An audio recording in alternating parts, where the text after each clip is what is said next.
Alright, so, yeah, there was Abby there, so he said there's another guy coming out, so I gotta kind of wait for the next guy. He couldn't quite squeeze by, so I'm like, got a little spot there. Well, if it's a truck coming out, I don't quite think he'll get by here. He probably would, but I'll just wait. And throws my day off a little bit, but whatever. Anyway, in my last video I was talking about Telecasters. So I got my metalhead guitars. I still want one more like Floyd Rose whiz bang guitar. I want to stay away from the Floyd Rose stuff as much as possible because I remember how much of a pain in the ass they are. And I do have a guitar with a Floyd Rose on it, but it's like a Floyd Rose special, which is, you know, they're pretty harsh. So I want a better, like, I want professional guitars. I don't buy amateur guitars anymore because, like, you know, once you, like, I don't want to have like 20 cheap guitars because you don't play the cheap guitars, right? And it's not about the price, it's about the quality of them and how they play and stuff like that, and then of course the sound and whatever. But the guitars have to do the job. Now, that said, I could be going through an entire equipment shuffle depending on what I'm going to do. Like the Fender Hot Rod Deluxe amp I got, it's definitely going to need new tubes in that sucker. The tubes in that are 19 years old, so but I got to make sure that amp's, you know, ready to get, like, I've never played that amp on stage. I know, shame on me.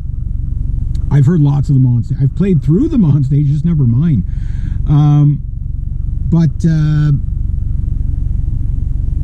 well, I guess I'll have to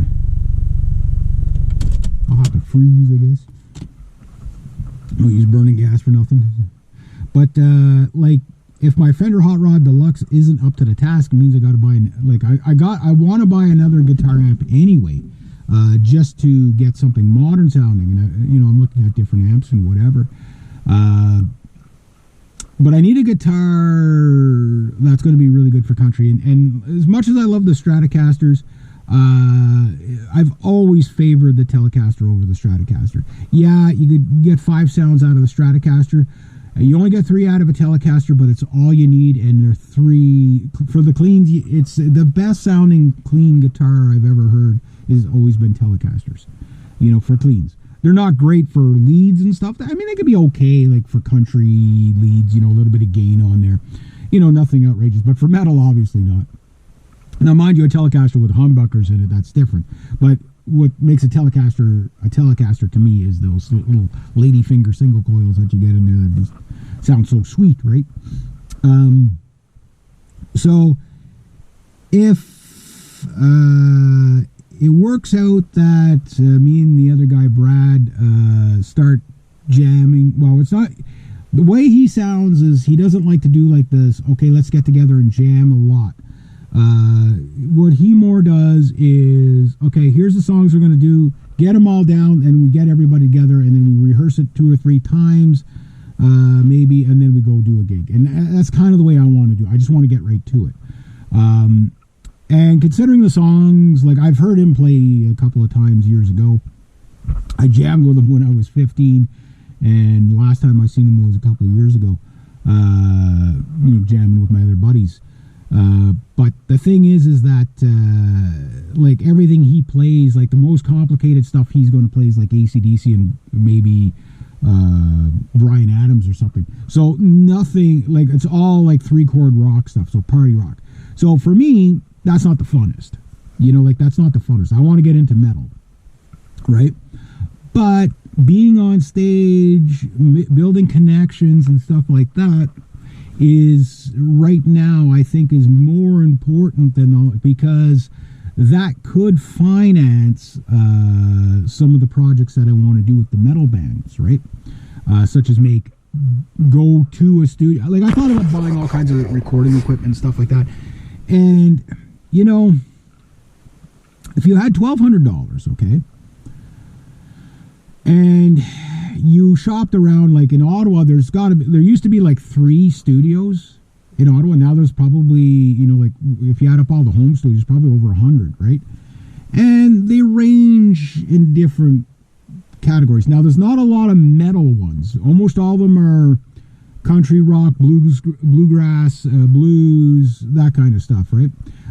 Jazz. Yeah, there's a ton of studios for that. And the most probably professional one, like multi-million-dollar studio, is probably Raven Street Studios. There might be other ones that are more, but I haven't followed it since the 90s, right? Well, the one thing I could say is that you don't have to go to the top studio, because you can get recording packages.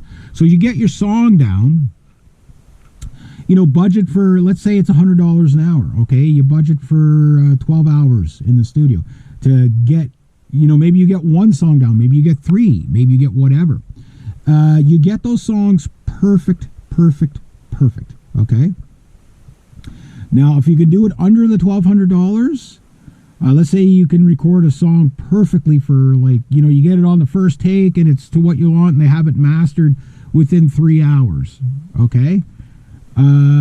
Okay, you take the other 300, right, and you put it towards, maybe better musicians or something, like a session drummer. Like for me, buying a drums, okay, that's good. But if I were to pay a session drummer to record a song, that might go further than me trying to learn the drums, right? Because if you can make a better recording, and the type of drummer I need is like Neil Peart on steroids. A really good example of a drummer I would love to have is two. Nizo from Frozen Crown. You should hear this kid play. Like the double bass pedal is his friend. Like he was born with it on his feet, guaranteed. A drummer with that kind of tightness. Listen to Far Beyond. Like just listen to the drums in Far Beyond. It's just insane the whole way through. There was another Monolith, not Monolith. What are they called? Crossfaith. That Japanese drummer there. That guy is freaking insanely good. like it's heavy stuff. So I need somebody like that is going to impress you. It's going to make the band sound really good. And if I could pick a third drummer, it would be what was the not the latest Nightwish drummer, but the guy before him, the original one there. What the hell's his name? Anyway, I find him such a good drummer. Like he's not super fast or flashy, but he just knows what to put where. You know what I mean? And a drummer like that can make or break your band, right? And I've learned that a long time ago. Your band's only as good as your drummer.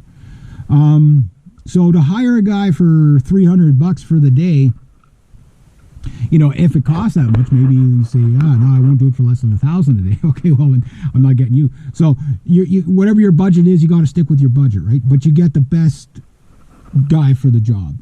Okay, and like I say, so now you're at about $600. You get the song or two songs or three songs down, and then you got $600 left. Okay, go talk to a videographer guy. What can I get for $600? I need to do a video. What can I get? Okay, we'll get some props, whatever. And it's probably not going to cost you $1,200 to do a song, but we'll just say that's the budget. But then when you're done, you have a professionally studio recorded song, not an at-home, made do with what I had kind of song, but perfectly mastered and everything like that.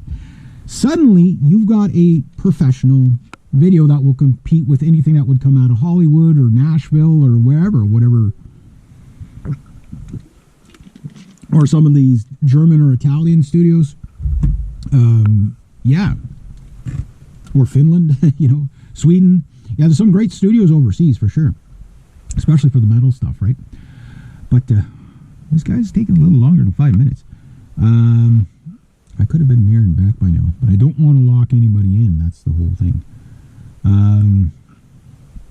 Ease what it is, I guess. But the big one is that, getting back to what I was saying, like, to finance it, yes, I could put everything on the credit card and just keep paying debt and debt and debt.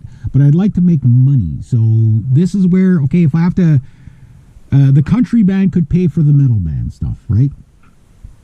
And then plus getting the connections like Brad was telling me about this guy. He's kind of like a main booker for all of Ottawa. Like he books all kinds of bands, right? And I think that's the way we're going to have to go, is with a bookie, because none of us have the connections to do that. He really doesn't want to be doing the handling that part, like the gig booking of it, right? So that's if we can work together. You know what I mean? Like you never know. Like to talk to him was fine, but when you get into a band and you get on, you know